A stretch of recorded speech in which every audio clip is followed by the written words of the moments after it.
The speed YouTube platform पर आप सबका स्वागत है।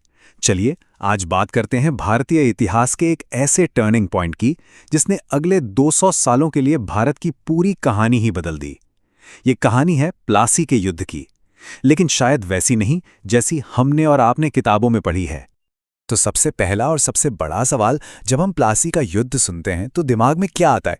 एक बहुत बड़ी घमासान लड़ाई है ना? पर क्या वाकई ऐसा कुछ हुआ था या फिर ये कुछ और ही था?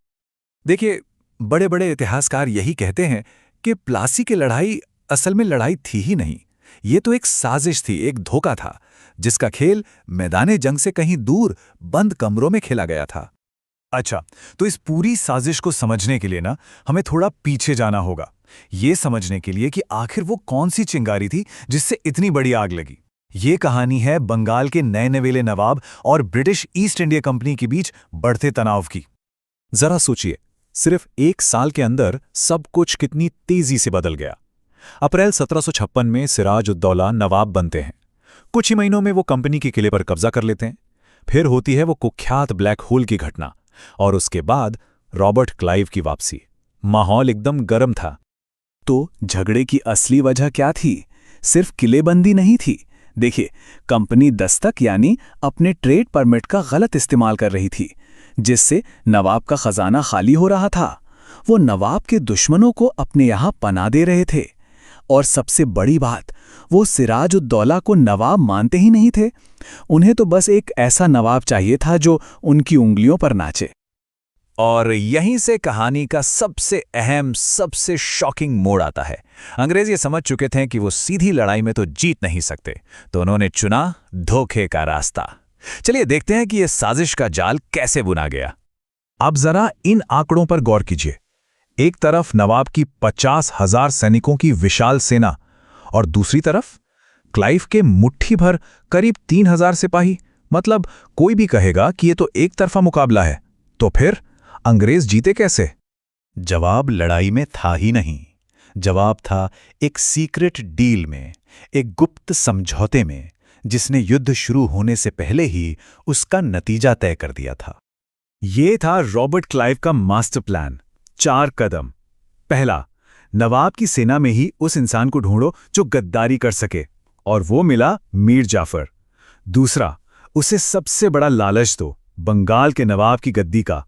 तीसरा, एक सीक्रेट डील साइन करो। और चौथा, लड़ाई शुरू करने के लिए कोई झूठा बहाना बना दो, बस। और फिर आया वो दिन, 23 जून 1757। प्लासी के मैदान में ठीक वही हुआ जो तय था। मीर जाफर और उसके साथी गद्दारों ने अपनी सेनाओं को लड़ने का हुक्म ही नहीं दिया। नवाब की हजारों की फौज बस खड़ी देखती रह गई, और अंग्रेजों ने ये तथाकथित लड़ाई आसानी से जीत ली। बाद में सिराज-उद-दौला को पकड़कर मीर जाफर के बेटे ने ही उनकी हत्या कर दी। जीत के बाद जो हुआ वो लड़ाई से भी कहीं ज्यादा भयानक था। यहीं से शुरू हुई बंगाल की वो लूट जिसने भारत के आर्थिक भविष्य को हमेशा हमेशा के लिए बदल दिया।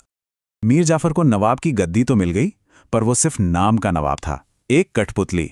असली राज अब कंपनी का था, और उनका पहला काम था बंगाल के खजाने को खाली करना, जो उस वक्त भारत का सबसे अमीर खजाना माना जाता था।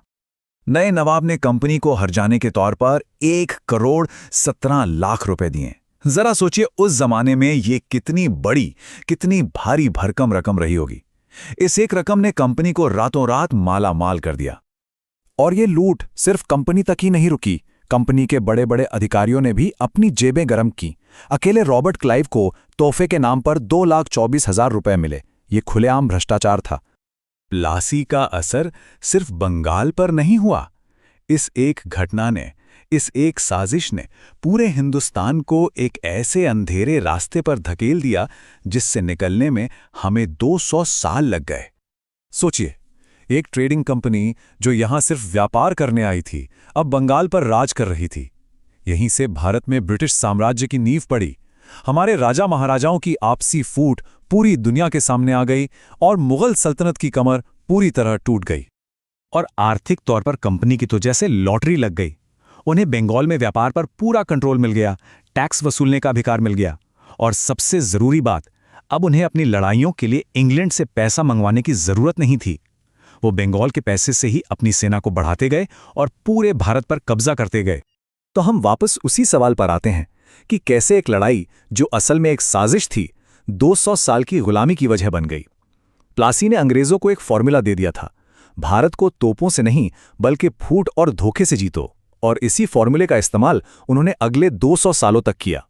अगर आज का यह विश्लेषण अच्छा लगा हो तो चैनल को सब्सक्राइब करें और अपने ग्रुप्स में इस लिंक को जरूर शेयर करें। धन्यवाद।